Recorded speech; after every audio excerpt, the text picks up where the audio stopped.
Hello, আসসালামু আলাইকুম। আমার নাম কেম খোরশেদুজ্জামান খান।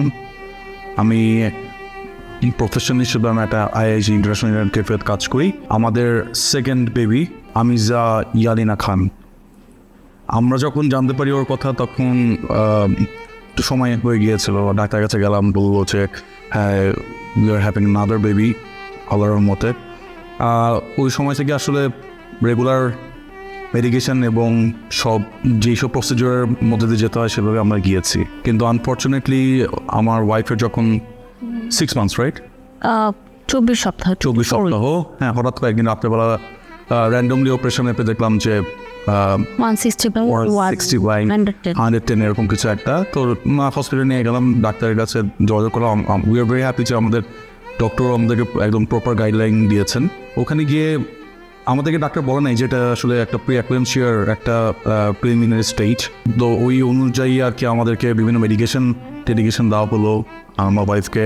ইনস্ট্যান্টলি আমরা দেখলাম যে আমাদের বাচ্চার ওয়েট যেটা আছে 1 সপ্তাহ 2 সপ্তাহ 3 সপ্তাহ যাওয়ার পরও ওয়েট বাড়ছে না।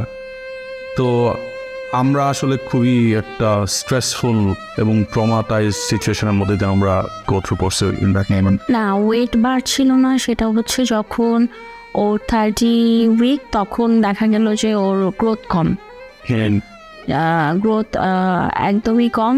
সেটা হচ্ছে আমাকে ডক্টর বললো যে ওর তো গ্রোথ কম হচ্ছে, তো আপনি আরেকটা আল্ট্রাসাউন্ড করেন। তো আরেকটা আল্ট্রাসাউন্ডে গেলাম, তো সেখানে দেখালো যে আসলে আমার প্রি-অ্যাক্লেমশিয়ার কারণে ওর গ্রোথ হচ্ছে না। ওর যে নিউট্রিশন পাওয়ার কথা ছিল বা যে অক্সিজেন পাওয়ার কথা ছিল, অক্সিজেন লেভেল খুবই কম, নিউট্রিশনও পাচ্ছেই না। তো সব কিছু মিলিয়ে তো মানে পরে আবার আমাকে বললো তাহলে তুমি 2 সপ্তাহ পরে আবার আসো, আমরা চেক করে দেখি ও আসলে নিউট্রিশনও পাচ্ছে কিনা, যতটুকু মানে এটাই থাকে কিনা। 2 সপ্তাহ পরে গেলাম, যাওয়ার পরে দেখা গেল যে অক্সিজেন লেভেল আরও কমে গেল, নিউট্রিশনও পাচ্ছেই না। আর 2 সপ্তাহে ওর ওয়েট 100 গ্রাম 50 গ্রামও বাড়েনি, যে ওয়েট ছিল সেটাই কোনো। তারপরে তো ডক্টর বললো যে তুমি এক কাজ করো, তুমি আবার তোমার আল্ট্রাসাউন্ডের ডক্টর বললো যে তুমি তোমার ডক্টরের সঙ্গে আবার কথা বলো। তো তখন আমার হচ্ছে 31 উইক মাত্র স্টার্ট হয়েছে। তো উনি বললো যে তুমি হসপিটালাইজড হয়ে যাও, বাসায় আর কোনোভাবেই থাকা পসিবল না, প্রেশারও যেহেতু কন্ট্রোলে আসছে না, ওর গ্রোথও ঠিক মতো হচ্ছে না, তুমি হসপিটালাইজড হয়ে যাও। তো আমি বাসায় এসে পরদিনই হসপিটালে চলে গেলাম। সেটা হচ্ছে মার্চের 3 তারিখে। আমি 1 তারিখে আমার বড় মেয়ের জন্মদিন ছিল, তো ডাক্তার আমাকে 1 তারিখেই অ্যাডমিট হতে বলেছিল। তো আমি তো আমার বড় মেয়েকে জন্মদিন না করে আমি যেতে পারছি না। তো আমি ওর জন্মদিনটা খুব ভালো করে করলাম, করে খুব শরীর খারাপ নিয়ে আমি জন্মদিন করেছি, মানে আমি দাঁড়াতে পারছিলাম না। আমি সব কিছু করে টোরে 2 তারিখ আমি হসপিটালে রাতে গেলাম। তারপরে সিটিজি করলো, সেটাতে দেখলো যে ওর হার্টবিট ইররেগুলার, একবার 110-15 আসছে, আবার একটু পরে সেটা 60 হয়ে যাচ্ছে। তো খুবই ইরেগুলার হার্টবিট। তো ডক্টর রাতেই ডিসাইড করলো এটা দেখে যে পরদিনই উনি সি সেকশন করে ফেলবেন। তখন আমার 31 উইক 4 ডেজ। তো সি সেকশন করে ফেলার পরে তো সকালবেলাও তার সিটিজি একই অবস্থা, ওর হার্টবিট ইরেগুলার। তো আমাকে সিটিজি করতে নিয়ে যাওয়ার পরে ওরা আমাকে আর উপরে উঠতে দিল না, ক্যাবিনে আসতে দিল না, সেখান থেকে আমাকে ওটিতে নিয়ে গেল। আমার কারোর সঙ্গে দেখা হয়নি, আমার শরীর ভালো না, আমি আমার বড় মেয়েটাকেও দেখছি না, দেখা না করে আমাকে ডিরেক্ট ওটিতে নিয়ে গেল।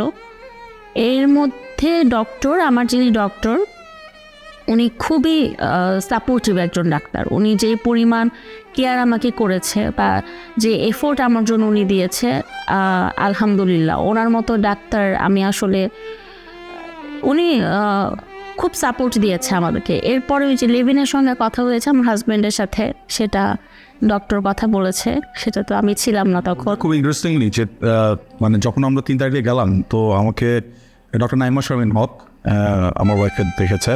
উনি বললো যে তুমি একটা কাজ করো, ওকে ভর্তি করে দাও, ওকে অবজারভেশনে রাখি। না, এটা তো বললাম পরে ওই রাখার পরে খুব ইন্টারেস্টিংলি আমি ভাবছি যে 7-8 দিন 10 দিন হয়তো একটু জার্নি হতে যাচ্ছে। কিন্তু তার পরের দিনই যে আসলে ওর অপারেশন হবে এটা আসলে আমরা কেউ জানতাম না। তো যখন সিটিজি রিপোর্ট খারাপ আসলো তখন ডাক্তার আমাকে একা ডেকে নিয়ে বললো যে আমরা তো বোধহয় বাচ্চাটাকে বাঁচাতে পারবো না, চান্সেস যে এখন আমাদের হয় তারিনের সেফটির জন্য হলেও হয়তো বা বাচ্চার ক্ষেত্রে আমাদের একটু মানে এরকম ডিসিশন যেতে হবে। তারপর উনি হোপফুল ছিলেন, তারপর স্টিল আমাকে আসলে স্ট্রং করার জন্য হয়তো উনি বলছেন, এবং যে ডক্টর ছিলেন, বাচ্চা ডাক্তার ছিলেন, উনিও এসে আমাকে এই পুরো সিচুয়েশন ব্রিজ করলেন। তো আমাদের আসলে ফার্স্ট প্রায়োরিটি অবভিয়াসলি তো মা এবং বা আল্লাহর উপর দোয়া করতেছি যে আল্লাহ কী করেন। তো ফাইনালি ওকে যখন ওটিতে নিয়ে গেল, ওটিতে নিয়ে যাওয়ার পরে আমরা আসলে খুবই ভয় ছিলাম, কারণ ডাক্তার আসলে মেন্টাল প্রিপেয়ার করেছিলেন যে আসলে আমরা আসলে কেমন মানে বেবির আসলে কী হবে, মানে উই ডোন্ট নো, ইভেন ডাক্তারও আসলে বলতে পারতেছিলেন না। আলহামদুলিল্লাহ মানে আল্লাহর কাছে অসংখ্য রহমত যে যখন আমাদেরকে বেবিকে নিয়ে আসলো দেখলাম যে কেজির একটা ছোট বেবিকে নিয়ে আসছে অক্সিজেন সামনে ধরে।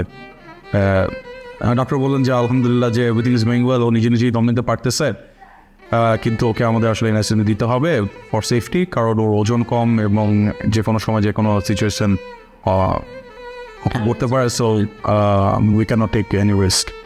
সো ইন দ্যাট কেস আমরা তো বললাম অবভিয়াসলি মানে যেটা দরকার সেটা অবশ্যই করতে হবে। তো ওকে এনআইসিইউ নিয়ে গেল। ইন দ্য মিন টাইম আবার আমার ওয়াইফের যেহেতু ব্লাড থিনার আদার ড্রাগস চলতেছিল, এটা নিয়ে ওর আবার একটা লাইফ রিস্কের সিচুয়েশন ক্রিয়েট হলো। তো এরকম একটা বিশাল বড় মানে লাইফ অ্যান্ড ডেথ সিচুয়েশনের মধ্যে আমাদের বাচ্চা মা এই সিচুয়েশনের মধ্যে আমাদের যেতে পেরেছে। তারপরও মানে we never lost hope on Allah, because একটা জিনিস চিন্তা করতেছিলাম যে অবভিয়াসলি মানে Allah has some plan for us. So আলহামদুলিল্লাহ দ্যাট পেইড অফ। ফাইনালি আমরা প্রায় 1 মাসের মতো এনআইসিইউ এবং হসপিটাল জার্নি করছে, 1 মাস 10 দিন করে।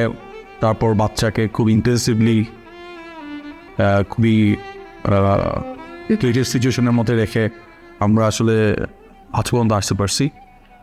2 মাস ইঞ্চ টিউব দিয়েও ফিট করছে, রাইট। সো নল মানে টিউব দিয়ে ওকে খাওয়াতে হয়েছে 2 মাস। তো আলহামদুলিল্লাহ এখনও আগের চেয়ে অনেক বেটার, স্টেবল, ঠিক আছে। আমি যখন ওটিতে ছিলাম আমাকে ডক্টর এসে বলল আপনার মেয়ে হয়েছে, ওর 1 কেজি ওয়েট, আপনি আদর করে দেন।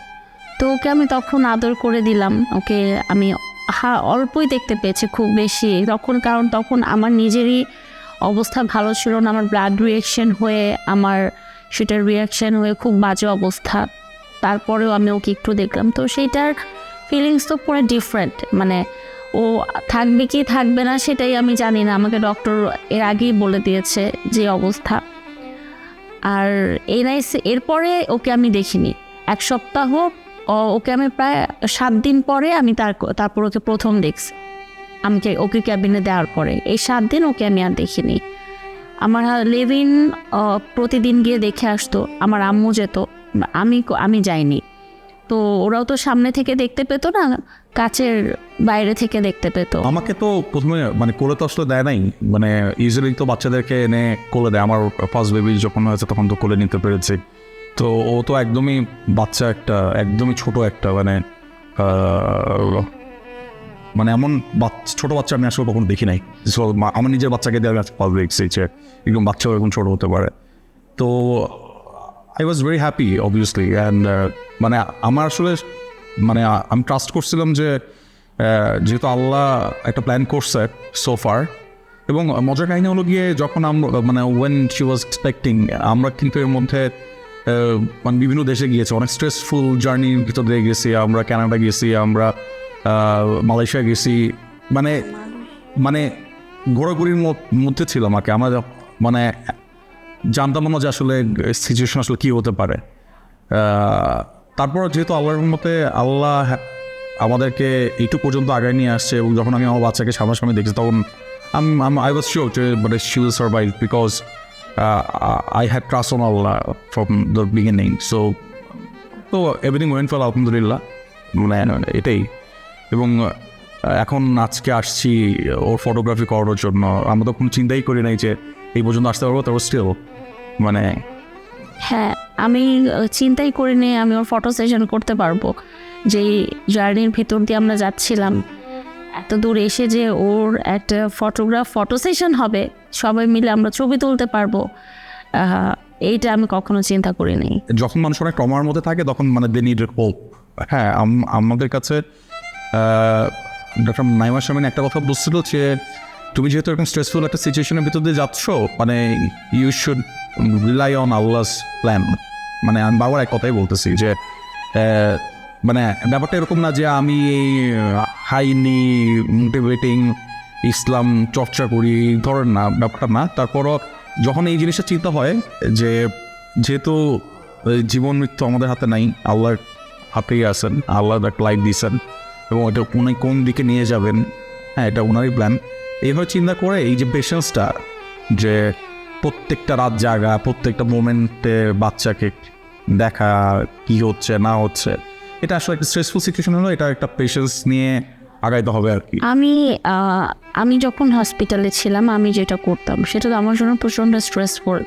আমি নিজে সিক, আমি আমার বাচ্চাকে দেখতে পাচ্ছি না, ও এনআইসিউতে, ওর কী হবে আমি জানি না। তো তখন আমি শুধু একটা কাজে করতাম, আমি সূরা পড়তাম আর আমি দোয়া করতাম যে আল্লাহ সব কিছু ঠিক করে দিবে। ওই যে হোপটা রাখা, আমার কাছে মনে হয় হোপ ছাড়া ওই সময়ে আর কোনো কিছু আসলে কাজ করে না। পেশেন্স তো রাখতেই হবে, কিন্তু এই পেশেন্সের সঙ্গে তো আমার একটা আশা দরকার। এবং আমার ক্ষেত্রে যেটা হতো যে কেউ কিছু বললে আমি স্যাটিসফাইড হতাম না, আমার স্যাটিসফ্যাকশান আসতো না, যে বলতো সব ঠিক হয়ে যাবে। মনে হতো যে এগুলো, তখন আমি যখন আমি নিজেকে সান্ত্বনা দিতাম যে আল্লাহ আছে, আল্লাহ সব কিছু দেখবে, এতদূর পর্যন্ত যেহেতু আসছি নিশ্চয়ই সামনেও আমি ভালোই হবে সব কিছু, এটাই।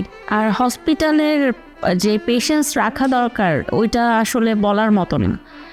এতদিন হসপিটালে একটা রুমের মধ্যে বাচ্চা এনআইসিউতে, সব কিছু মিলিয়ে ওইটার স্ট্রেস আসলে বলে বোঝানো পসিবল না। আর নিউজ ফটোগ্রাফি তো আমার আগে থেকেই পরিচিত, আমার বড় মেয়ে ওর নিউবর্ন ফটো সেশন, ওর বার্থডে সব কিছু তো নিউজই করেছে। আর ওরা যেভাবে এত কেয়ার নিয়ে করে অন্য কোনো কোথাও আমি মনে হয় ভরসাটা পাই না। তো ওই জন্য আমি সবসময় নিউজকেই পছন্দ করি সবার আগে।